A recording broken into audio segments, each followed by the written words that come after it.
3, 2, 1.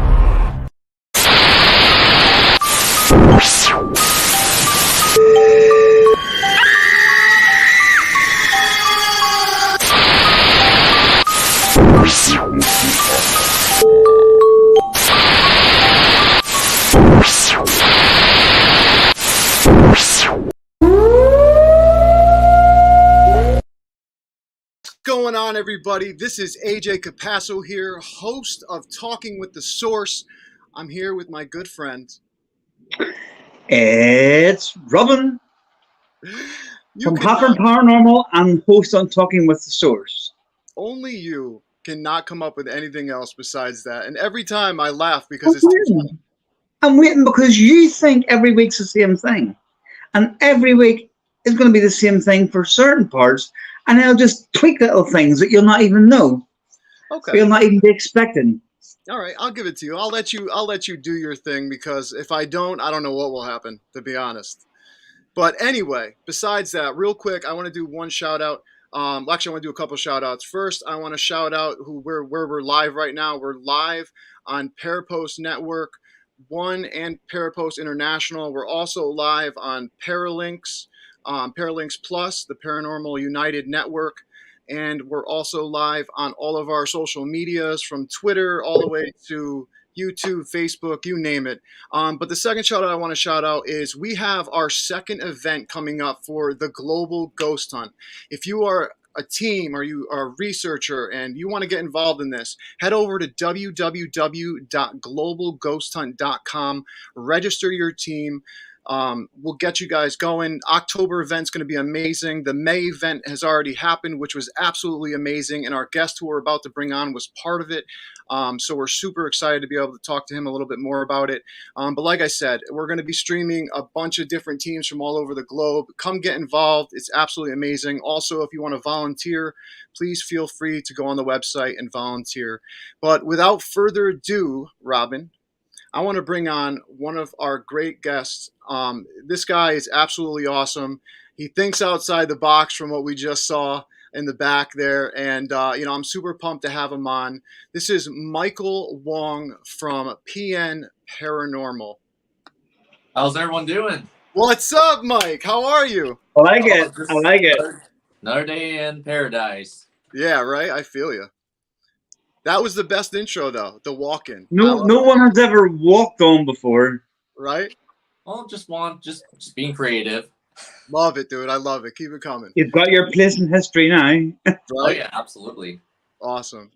Hey, Mike, one of the questions I wanted to ask you real quick was, how did you get into the paranormal? I know we ask this question always first, Robin, but I got to ask him, how'd you get into the paranormal?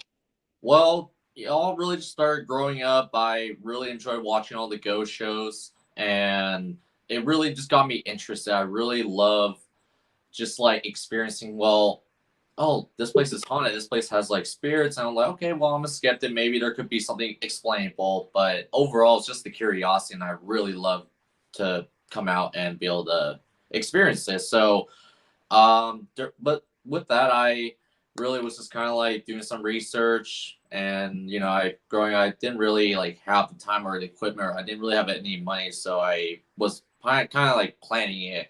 And up until like high school, I had this one friend that I met. We were in the same class, and along the way, it didn't really work out. But besides that, with the whole filming aspect, I was trying out for a basketball team in high school, and I didn't make it, but I told the coach, I want to still be part of the team. And overall, he said, well, there's a manager position.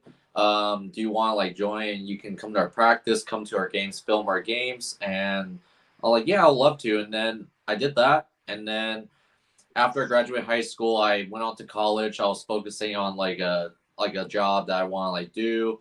And up until 3 years ago, during the summer, during the pandemic, I really wanted to, I kind of thought back, well, what do I want to do with the next 5-10 years of my life? And that's kind of where I thought about, well, I remember in high school, I really want to do the whole ghost hunt, do the whole filming and traveling and all that. And that's where I just went down, I jotted down well, what do I need? And I need a budget myself. And after that, that's where I started traveling to all these places, learning the history, meeting the people, hearing their experiences, and that's what created P.N. Paranormal. That is awesome. That is absolutely awesome. Hmm. Now, were you always into film?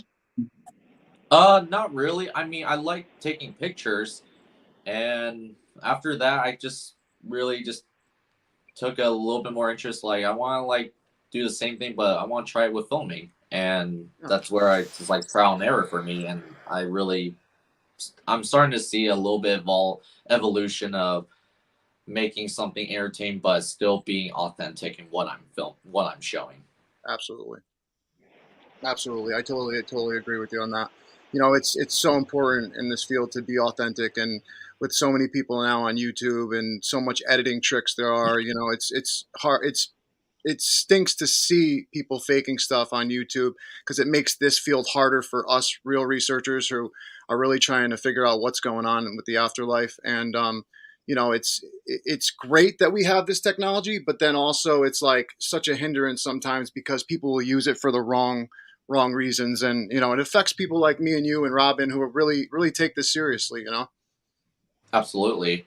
But overall, like, the people that obviously fake stuff, I mean, yeah, they're not being real. I mean, yeah, they get a lot of attention, but over time, at least on YouTube, and I'm sure even on television, on like different shows, like you obviously develop a character, but whoever you're trying to become, that's really not you, but you're developing a character. You're kind Yeah. of creating a reputation for yourself, and once you create that, you kind of like have to live with that when Yeah. you show your next video or show or whatever.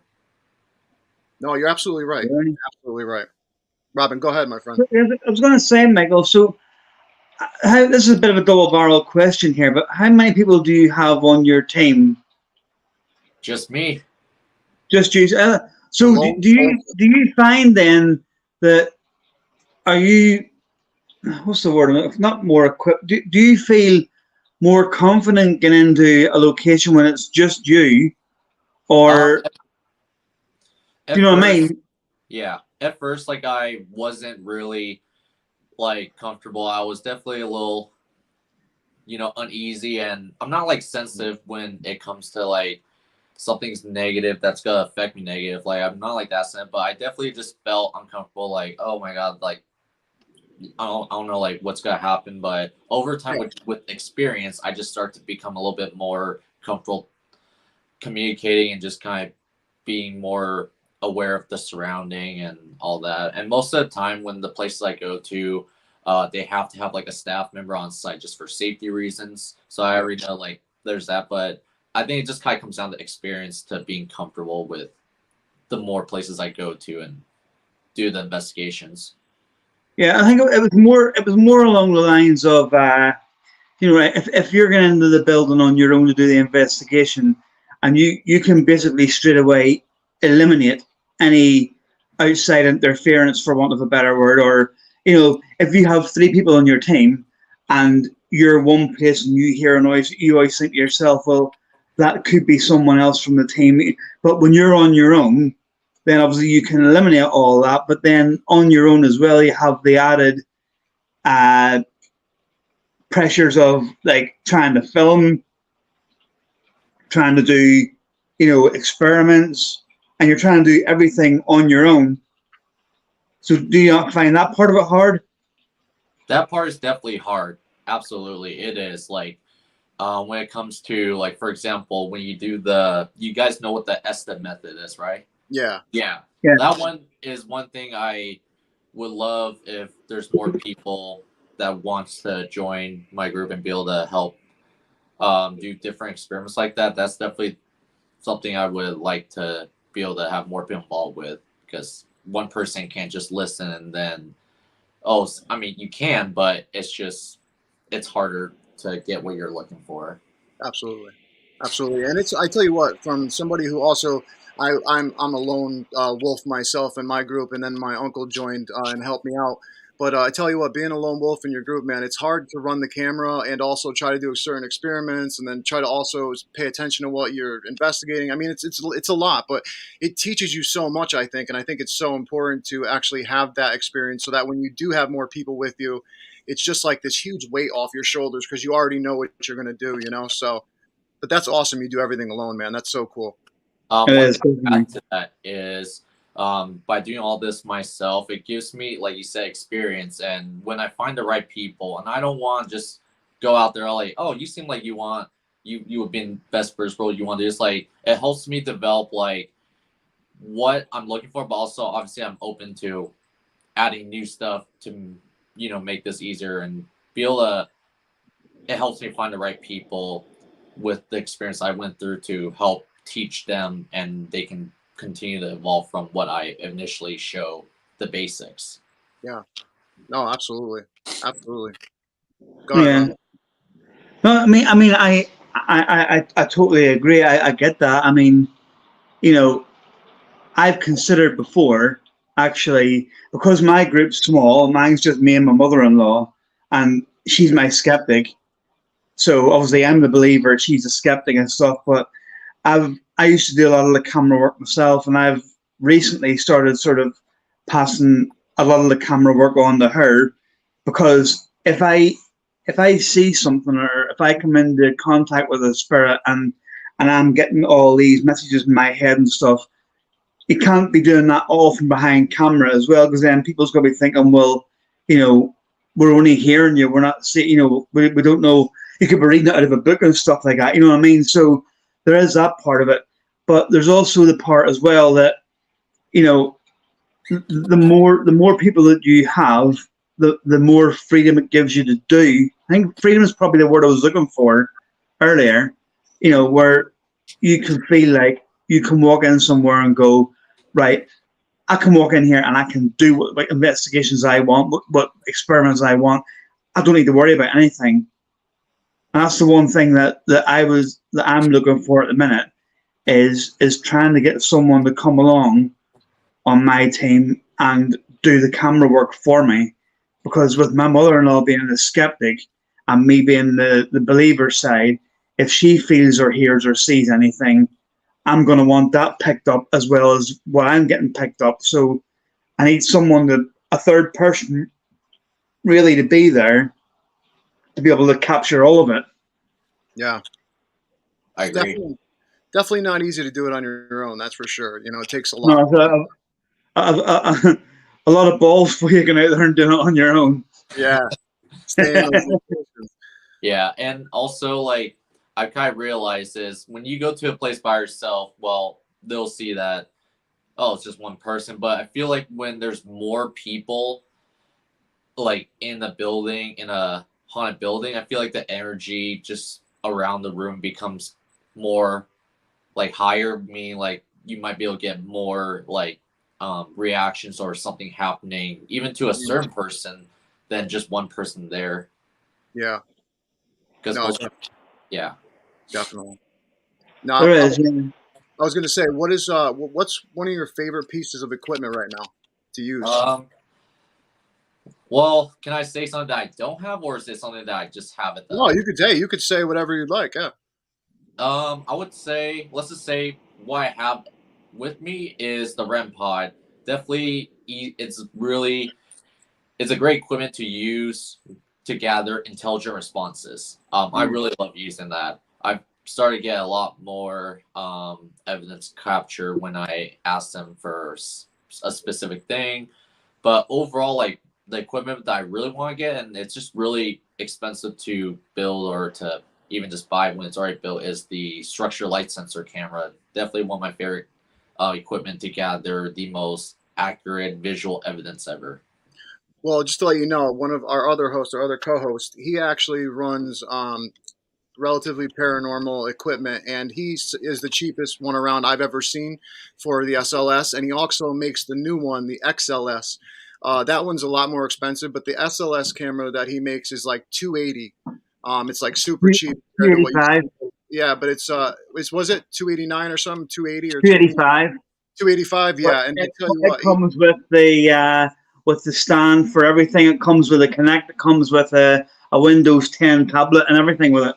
yeah, I'll send you the link afterwards so you can check it out. But he's all about quality. He's not about ripping people off. So it's something that you can maybe look into, and he ships all the way out wherever he needs to go. So Now my question is, and I've used it probably um like last summer, and then yeah, like last summer I used it for the first time, and the one thing I did not like about it is because with that you can only use it if the Windows is if it's Windows 7 or newer that can work on it, is the battery dies really quickly, and you can't like charge it as you're filming at the same time because the ports and Yeah. the cables don't work. So I guess with the new one that um being developed or soon to be out, have they been able to fix that to make it more accessible without the charging and filming?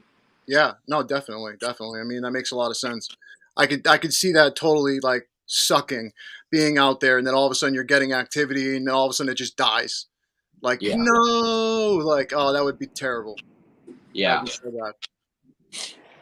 But hey, I know that you were obviously a part of Global Ghost Hunts May event, man. It was absolutely awesome to watch you. Now tell me, can you explain to everyone whereabouts you were at, the location for the people who didn't watch?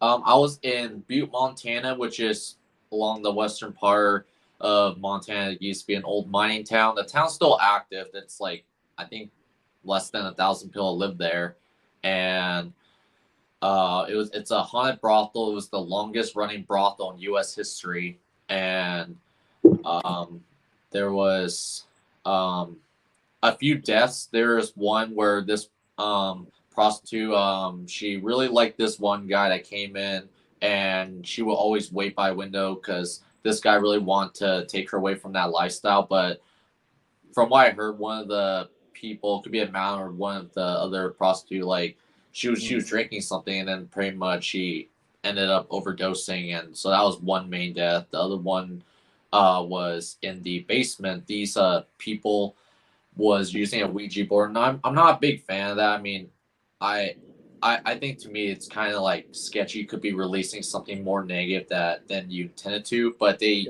were using it, and then after that they from what I heard from the owner, they didn't close it properly, and Mm. there's like a dark entity that was in that specific room, and like when I went during that um last month, it was the basement was definitely a lot more, it felt to me a lot more hostile, like really like unsafe, despite yeah I was alone, but I just it's just like that feeling, you gotta get out, like you're not welcome here type of thing, and I was honestly pretty terrified.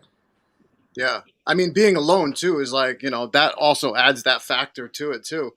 And I think also what I think is so great about you going alone is that, a lot of teams, they'll have a lot of people that'll go, but it's always when someone goes on their own is when something crazy happens. So I love how you investigate the whole place by yourself because I feel like the spirits interact and you get a lot more, evidence by being alone than maybe you would with a group of people. But, it equals, it can go both ways, I guess, depending on the night. But I tell you what, I think it's awesome what you do, and I loved that event. I got to watch you while I was at work, and you do a great job. And I just want to say, keep it up. From doing it for such a short period of Yeah. time, and you're way far ahead of a lot of people. So Well, it Here, just here. yeah, absolutely, thank you, appreciate it. yeah, anytime, anytime. Um, oh, here, Robin, go ahead because I'm going to keep talking. Yeah, no, you've started something here, right? Now, I want to ask. You mentioned the Ouija board, Michael. Now, I want to ask your honest opinion on that, and then I'll tell you why. What you're supposed to ask him something. What were you going to ask him? I want to ask what his opinion, first of all, is on the Ouija board. Oh, what are my thoughts on it? Yeah. I think, even though I think Hasbro, the big corporation that makes board games, I believe it's a real thing.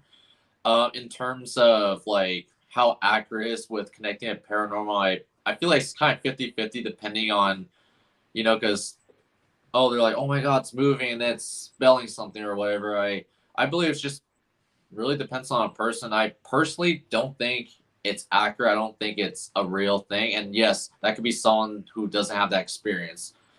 But I just don't think it's a really accurate. And I honestly don't really want to associate myself with that because it's just Yeah.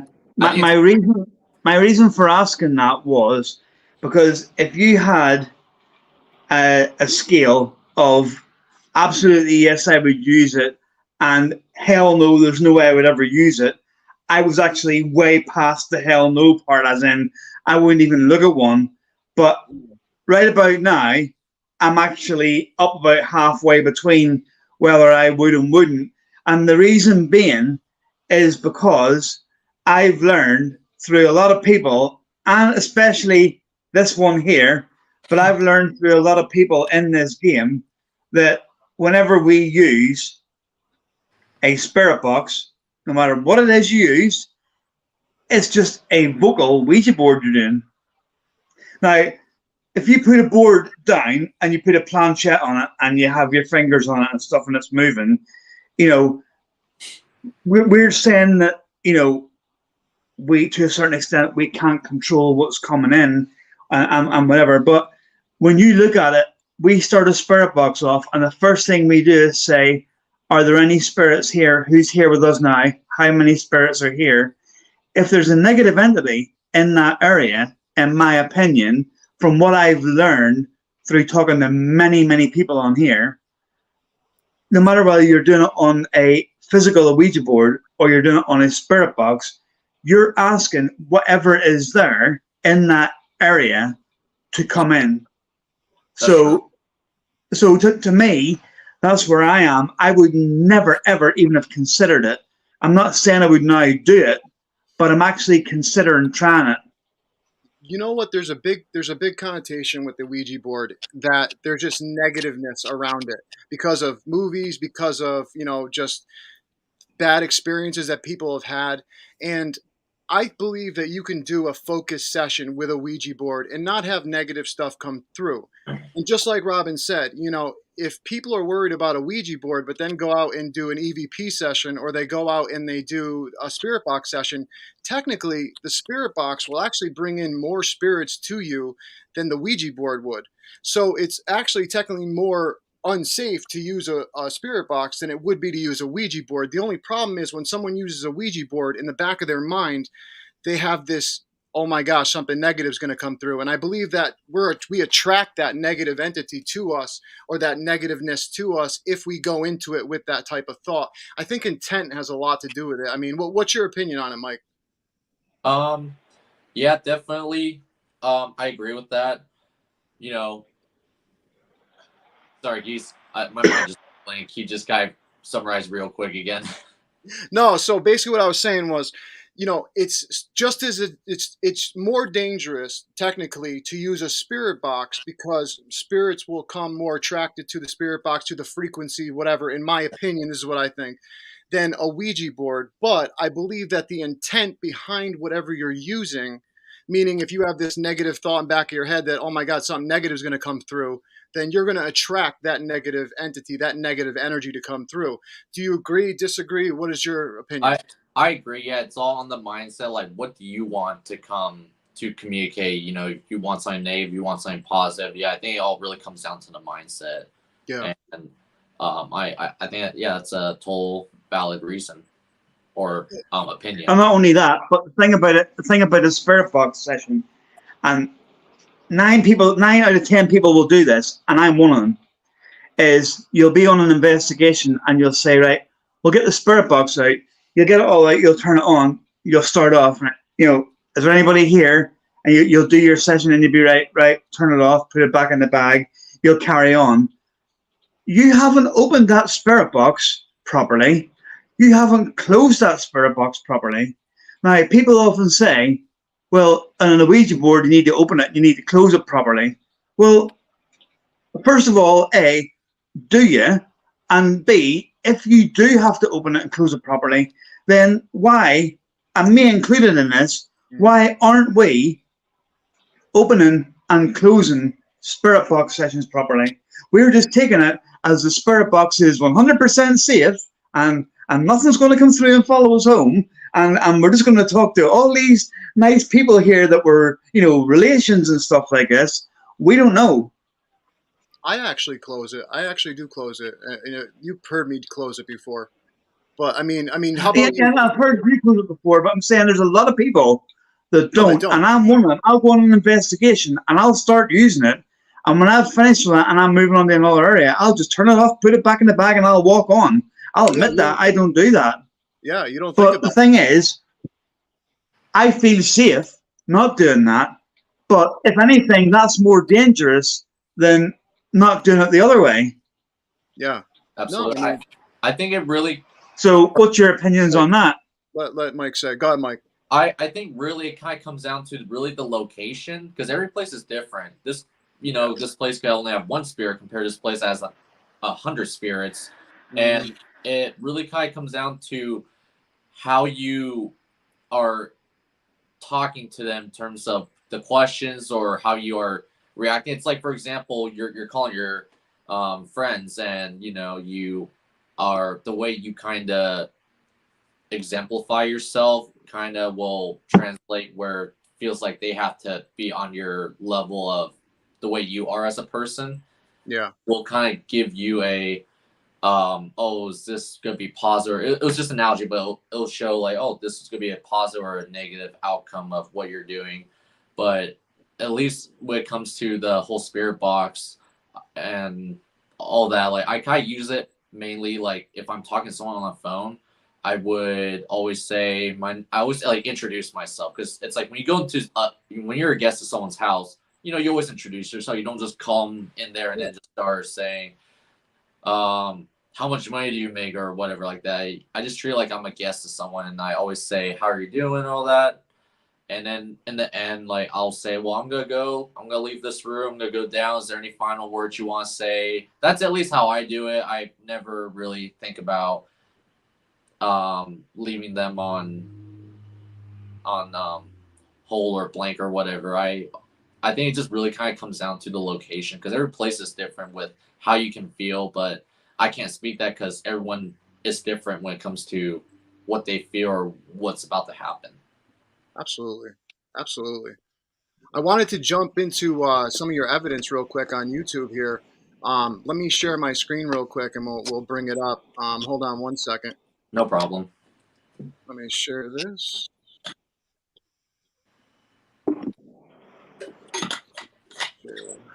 Okay, so it's I caught an apparition inside the brothel, correct?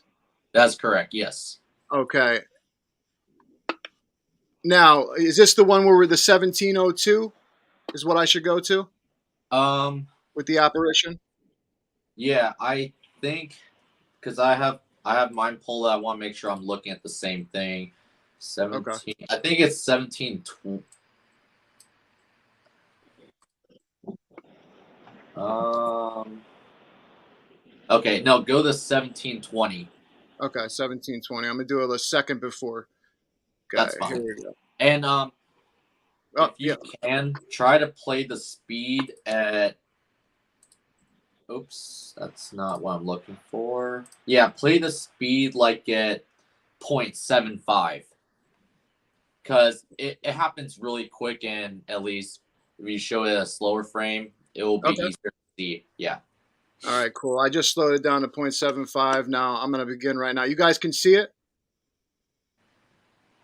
No. Nope. Okay, hold on. Let me bring it on. Oh, that's why I didn't bring it on screen. Stupid me. Here we go. Here No, we we go. can't do it, Jay.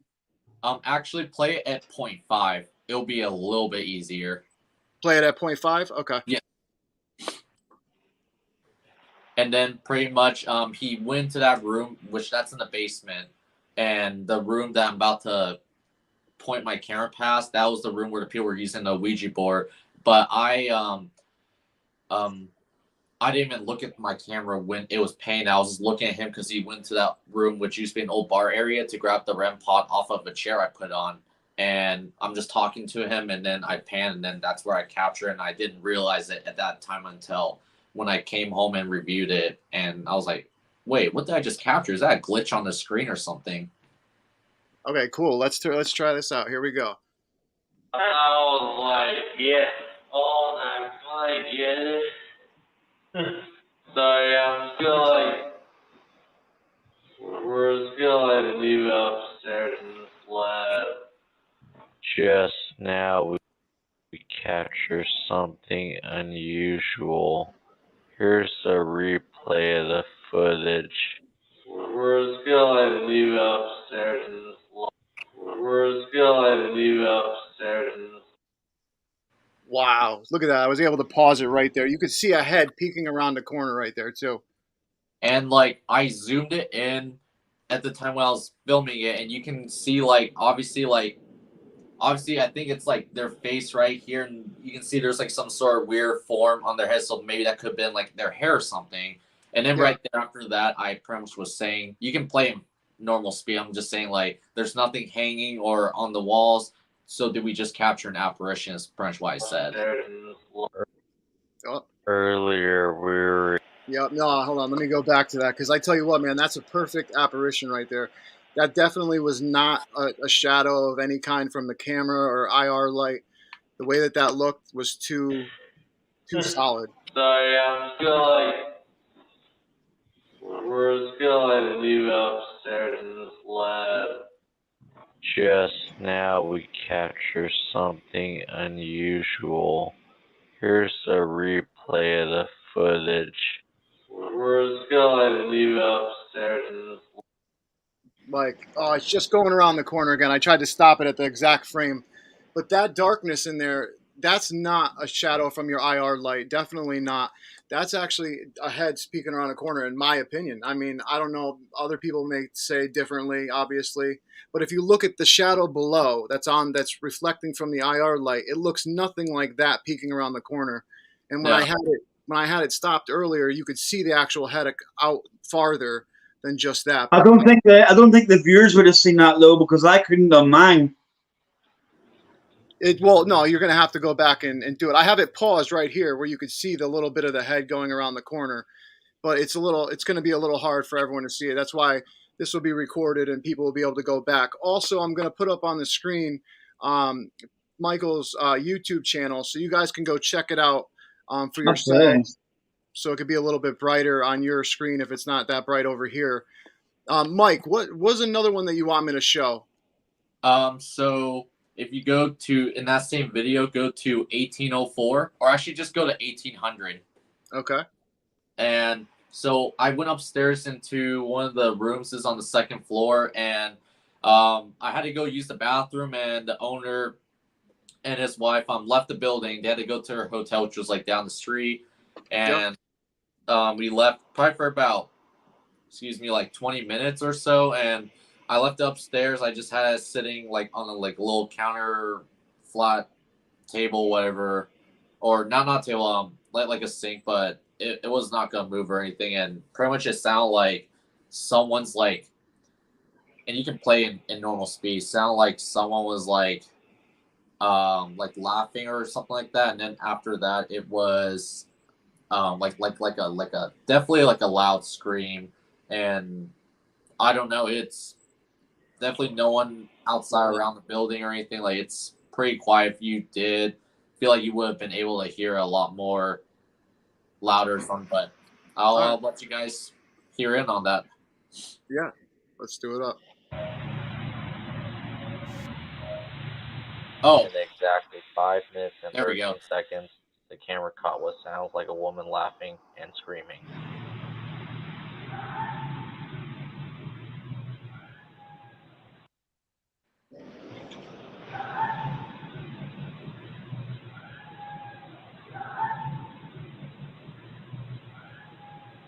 Yeah, I heard that.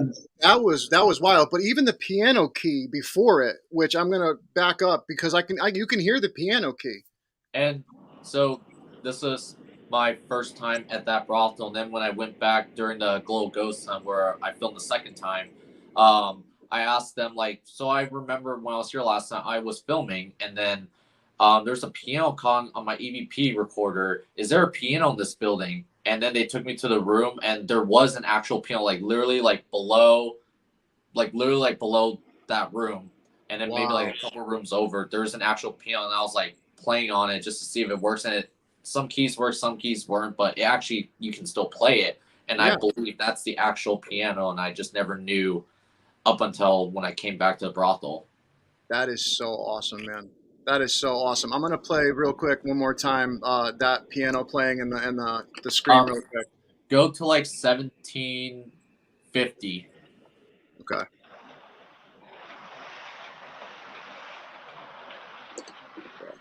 In 39 seconds, the camera caught the sounds of someone playing the piano.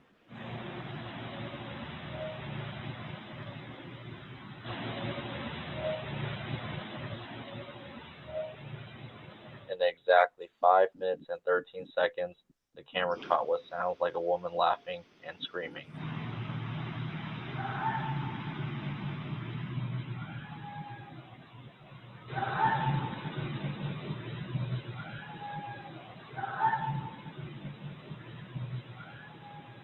In exactly 5. Now, see, it's so funny because a skeptic will say, they'll be like, oh, well, that was an animal. You know, that wasn't a human. That didn't sound like this. But you know what's funny is nobody else was in that building with you, and you were through that building, you know, by yourself. If there was an animal in that building, you would have heard it. You would have, And you know what I mean? you probably would have heard my voice in that recorder, like I would react and you would hear me talking like, what was that or who is that? And but yeah, no one was in that building. And if the owners did come before me, which they weren't, I got there when I got back to the bathroom, I was waiting for them. You would be able to hear their door because their front door is like a giant steel door. Like if you close and open it, you would be able to easily hear it. And yeah, and it to me when you hear it a little more closely, like it kind of like sounds like it's echoing. So it's definitely wouldn't be anything from the outside, at No, least in my opinion. no, yeah, I totally agree. I totally agree. And it's such a weird sound too. Like, but that piano key I can't get over because it's very faint, but you hear that one key. That's it. And you hear it over and over when you replay it, obviously, but you can hear that key. It's very, very low, but I love that capture, man. That was absolutely awesome. And that's also where I mentioned that some keys work and some keys don't. Looks like they're like playing like a song, and on that third key that they try to play, you can tell it didn't sound the way it originally was gonna sound, and because Yeah. so that was to me a very spooky recording that I've never. And that was that place was technically my very first private investigation I've ever went on my own, and caught Shao Fear, caught a bunch of amazing EVPs, and I was just like shocked to like, wow, this is insane. I would never imagine capturing something like that. Yeah. Oh, That is absolutely awesome though, man. That was a great capture. Now is there any other videos on here that you want to show real quick or yeah. okay. Here, I'll bring it up on let me get out of this. I'll bring it up on the screen for you and then you could tell me which one you'd like me to do. Hold on one second. Is Robin gonna be back? Yeah, He'll be back in. Yep. He's I'm just letting him get set up instead of having him walk around with the camera, you know. Makes sense. If you go to the one that says "Conquering My Fear" at the Old Wash Show Club. Okay. Hold on one second.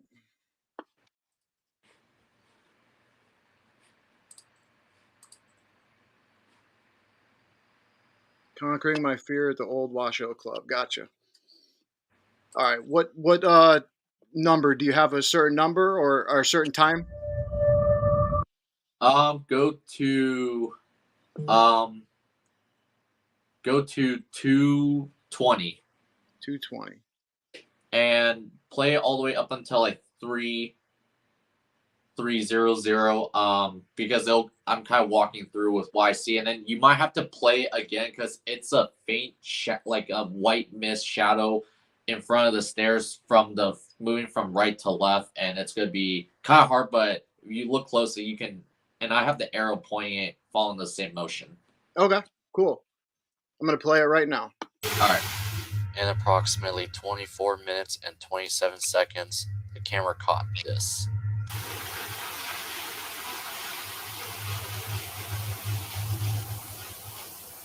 If you look closely on the bottom 3 steps of the staircase, you can see a white translucent apparition moving from right to left. And earlier, before setting up the static night vision camera, I closed the 2 doors behind it to prevent any false reading of deeming this paranormal.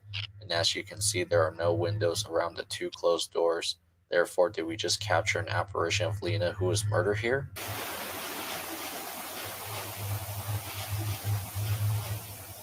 I'm not sure if you can see that.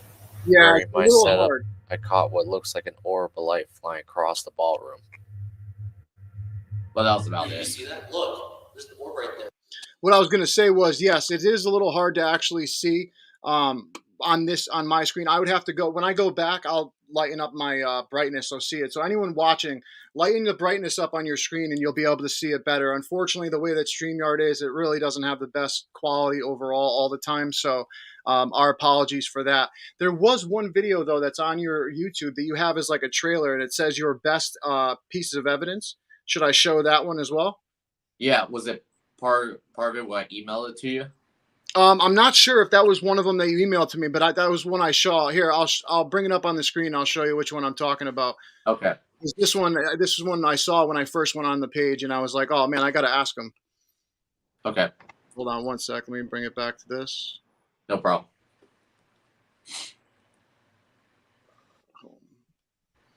Most frightening encounters. A recap of Yeah. Okay. Play that one. Sure. Yeah, that was the highlight from last year, and it's just all the spooky moments that I capture. Okay, cool. You mind if we play it? Go for it. Awesome. all of my paranormal investigations during the 2022 year, and I hope you're ready, because this video will bring the fear out of you. Don't forget to hit the subscribe button and enjoy all the creepy highlights. I see it. Me too. Yeah, I heard that. Me too. It said me too. Who? What's your name? It said Philip. Do you like being in this antique store?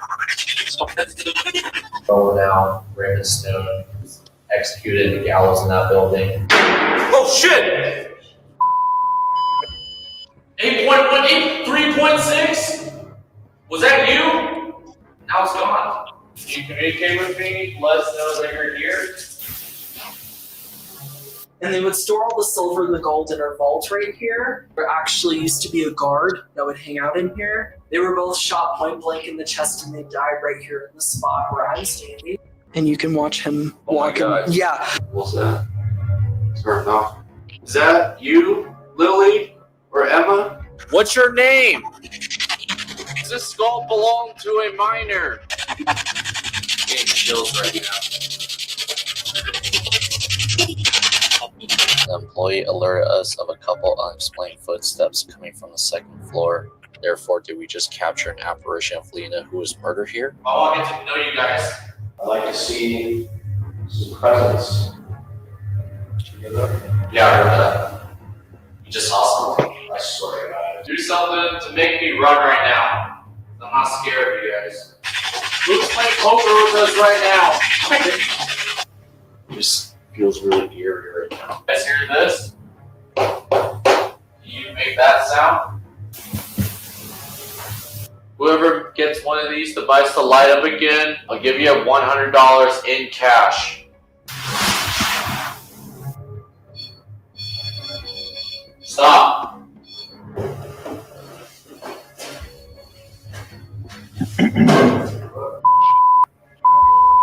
The woman walking down the staircase here, she was a few steps down and she tripped and fell. Something picked her up and set her upright and landed her on that bottom platform. We have a photograph of somebody who turned, and actually our receptionist, Rachel, it was her husband, who turned and took a photograph of this area over here.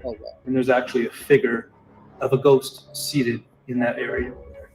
0.5, 3.3, 0.3. Is there a spirit here? I just felt you. That was weird, guys. Camera literally froze. Everyone down here? That was weird. I literally just saw right there, down there. There was like a mist. I just saw someone on the stage. Hello? The feeling during the investigation just got a lot more creepier. Can someone make a noise to show me that you're here?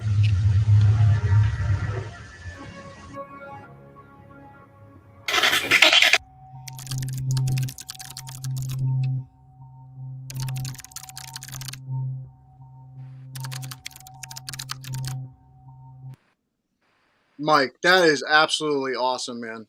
That was absolutely awesome. There is a little bit left, but I don't want to, show it all. I want people to head over to P.N Paranormal on YouTube. The link is up below, right as you see it scanning across the screen, and check out some of Mike's stuff. This is absolutely awesome, Mike. You've caught some serious stuff, man, in just the past 3 years. I think that's so cool, man.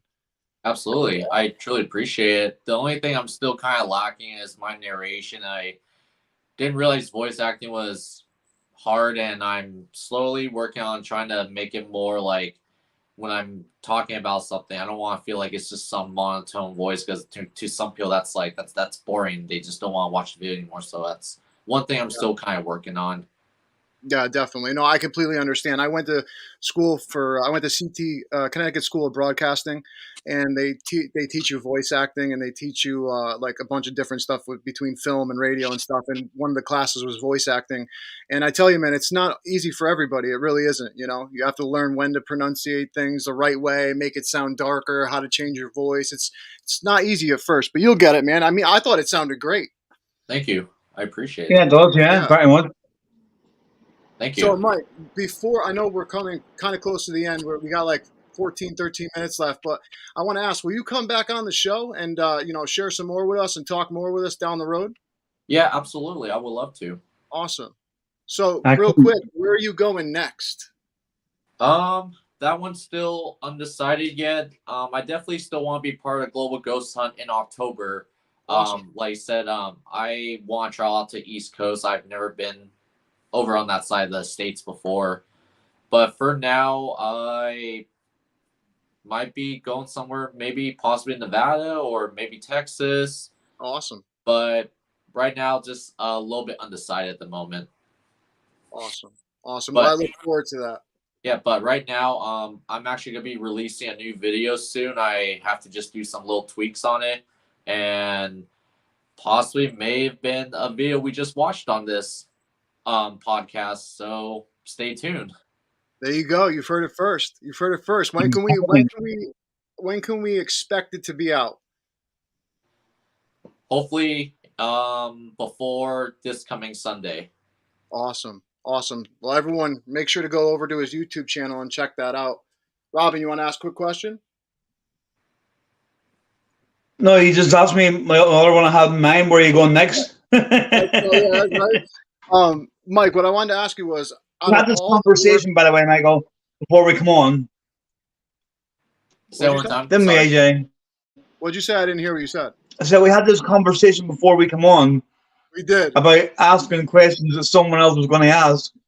Yeah, we did, and I steal the show on him, and I feel bad, but I'm just that type of person. I just gotta talk, But what I wanted to ask you was, out of these past couple of years that you've been doing this, and the evidence that you've captured, in your opinion, what do you think happens? What do you think happens when we die? It could be anything. It's just a theory. Like, no one's an expert. But just what's your theory? Well, I don't know. It's a really difficult answer to put together. It's kind of really depends on you. Like, where do you want to go? Like, some people say, "Oh, I could be going to heaven." Some people say I could be going here and there. I believe, and like for me, part of me, I'm like, well, I'm Asian. That's my ethnicity, but I was born in America. And with Christianity and Buddhist, Christianity is you go to heaven, but in Buddhism, many believe that you will be reincarnated. Yeah. So I believe in reincarnation, and we could be, when we die, we could become like an animal. We can become another different human being. I think reincarnation is something I believe that's where at least my life will go once my time here is done. I tell you what, I've studied Buddhism, and I still do study Buddhism a lot. And I tell you what, it's one of the most amazing. I don't even know if I would call it a religion, but just an amazing thing. Like what they believe, the beliefs in Buddhism and everything. I truly respect so much. When I had my near-death experience and came back, I started to study a lot of the major religions that are out there, from Islam to Christianity, which I grew up in, and all this stuff, and Buddhism and Sikhism and all these different religions. And I tell you what, there's so much knowledge in every single one of them. And I don't believe there's one single one that is right, but I believe that if we put them all together, I believe that we may find the answers that we are looking for, because in each religion, one of the main things that is across the board is love is the key. Showing love to your neighbor, showing love in general, and all that kind of stuff. And another thing is that there's a God. Whether we believe that as to be a deity or whatever, depending on your religion, doesn't really matter who it is. But we know that there is some singular being or some singular force that's greater than we are. And I find it so absolutely amazing. Now, did you grow up in Buddhism? Like, is that part of your like family's faith? Um, Probably like at least the first couple years of my life it was, and we would go to church, but after like the first 2 years of my life they just stopped, and from there I was just kind of really not really associated with it. I still keep part of it with me, just Yeah. because that's kind of where my family, because they immigrated from China, Yeah. and I stick to my roots, but I think Sure. just Christianity is kind of like part of it too. It's I don't know. It's kind of hard for me to choose which is which. Just I believe, like I said, every religion is the same topic. There's like one God, but I think every religion has a different Yeah. different meaning, but they all lead up to the same thing, like you said. Amen. Yeah. I know. I totally agree with you on that. Totally And agree with you. I'll tell like a little story right now. This is kind of with the religion. So like this is what's today, June 18th. This is almost a year ago, and this was probably the scariest part of my life. And I think with God is one main reason why I'm still here. So last year, July 21st, and this was around like 6 p.m. I was done working. I went home and I asked my friend, "Do you want to go on like a bicycle ride on this like trail?" And he's like, "Yeah, sure." And we just went on this ride, and he was ahead of me. And this trail is like a sharp SK shape, and it was a really nice day. And obviously I wasn't drinking. I don't do drugs or nothing, and I really just want to go have fun. And he was ahead of me, so I'm trying to catch up. And next thing you know, I wasn't really watching where I was going. I rode my bike and I hit this black steel railing fence protecting the pillar to the concrete bridge, and I hit this railing with my head, and I got knocked out. And when I woke up, there's paramedics around me, and they're like, "Are you okay? Like, what happened?" And I was definitely like confused, and I was trying to tell him, but I just kind of said I hit my head. But then my friend kind of saw what happened when he turned around, like, "Well, where'd he go?" And Yeah. he talked to the paramedics for me, and then from there, I pretty much suffer a head injury where there's internal bleeding inside my head, and that's obviously not good. So I had to go to the hospital, and on that day, July 21st, I had to get emergency brain surgery. So they had to cut open my head, release all that blood, all that pressure, all that excessive internal bleeding. And then they told me, well, at least my friend told me once I was more coherent with being able to talk to people, is like they say you almost died. And even the doctor, when he talked to me, like, "Yeah, you like 2 more hours you wouldn't be here right now." And I was like, "Oh my God," like I'm just like in shock, like, because all the little things in life really, like, you don't expect to happen, but it did. But 12 days in the hospital, 3 days in rehab, and after that I went back to work. Like when I came home, spent like 2 weeks at home just relaxing, and went back to work. And then on September 13th, I had a seizure at work, and it was the scariest thing. Like at that moment when that happened, I literally thought my life was done, and I was really terrified what was gonna happen. So your body just shuts down and you lose all feeling your whole body. And then I had to go back to hospital, and then they had to put me on this medication, which is an anti-seizure medication. I'm on it now for at least like 2 years or so, because the last thing you want is having a seizure. And I'm glad when I was at work. I'm not glad that it happened, but I'm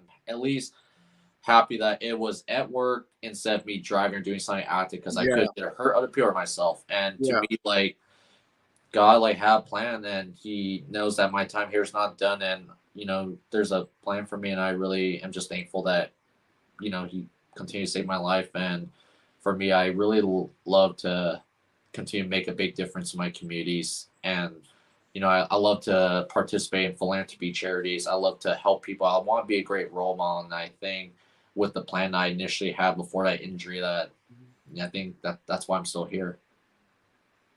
Amen, man. Amen. I believe it. I believe you're Okay. here for a reason. I mean, that's a serious thing to go Absolutely. through, and and especially with bleeding on the brain. I mean, that's no joke. That's something to have emergency surgery on the brain is another thing that's no joke. And for you to come out of it completely normal is a whole miracle in itself. Yeah. So, And last thing, sorry, I don't want to take up too much time. oh, no. When that happened, like the first probably I would say a week, I couldn't really talk to people. Like I know what they're saying, I couldn't pronounce words. So like the only time I was able to talk at that moment was when they asked me yes or no. I would just shake my head yes or no, because when you hit the left side of your head, there's it affects your speech, and I had to kind of relearn how to talk in a way. But if you hit the right side of your head, you affects your motor skills, so like moving and all that kind of stuff physically. But luckily, it was just a speech, and it took me like a couple weeks to kind of relearn how to talk and how to pronounce things again. And Wow. well, I'm obviously I can do that now. So Well, brother, I am happy you're here, my man. I'm happy you're here. Absolutely. Man, that's a scary situation. Seriously, I mean, I'm happy that you're here, though, my friend, and I'm happy that you're in this work and doing this work. And I could tell you have a connection. And I'm excited to see what's in the future for you, man, for sure. Thank you. But Mike, thank you so much for coming on. Before you go, please Thank shout you. out where the viewers can find you, where they can search up your stuff. Well, I'm on YouTube. If you just search up P.N Paranormal, you'll see me on there. And if you go into my abouts on my channel, you'll find Facebook and Instagram. If you go on Facebook, P.N Paranormal, or Instagram at P.N Paranormal, I should be on there. And like I said, if you want to know more of this, where my pages are at, everything should be on my YouTube channel. And I think you can find me there. And I'm very excited to bring you guys with me. And I love just finding paranormal, and hope you guys will continue to enjoy the content I do, because I do it because I just enjoy it. And with that, PN Paranormal, we'll see you on the next one. Mike, thank you so much, brother. Much love. Talk to you soon. You too. Thank you. Have a good day, both. You too. Wow, man, that was absolutely awesome. I mean, we got to get him back on soon, because there's so much more that I want to talk to him about. And just hearing that last part, man, of what he went through. I mean, to come out normal from a brain surgery, is like Quite rare. Yeah, your odds are not the best. I mean, we have great technology nowadays and stuff, and it's our medical stuff is a lot better than it was 50 years ago, but still, that's a scary thing. That back surgery, anything along those lines, is a scary surgery to go through. And to come out as well as Mike is, and doing this work, I think there was a calling for him to do this work, and I'm glad that he's in this field. But what did you think, man? Before we end this, I loved it. I thought he was full of information. He was, he has his ways of investigating. He was, giving tips on how he does things. He was liking how we do things, and just in general, just absolutely fantastic. Absolutely. Well, guys, thank you so much for checking out this episode of Talking with the Source. Again, down below, you will see the YouTube channel for Michael Wong. It's P.N Paranormal on YouTube. So go over there, check out more of his evidence, more of his videos that are going to be dropping. One, like he said, will be dropping by Sunday. So definitely check it out. You're not going to want to miss what he's doing. He's also going to be a part of the Global Ghost Hunt event in October, he said, which I'm super excited to have him back. And if you didn't catch his live investigation for the May event, please go to Global Ghost Hunt on YouTube, go to the live tab, and then go down to P.N Paranormal, and you can watch his entire live 2-hour investigation. It was absolutely awesome, and can't wait to have him back. But until next time, I'm AJ Gapasso. Robin. That's it. That's all you gave me. Out. All right, later.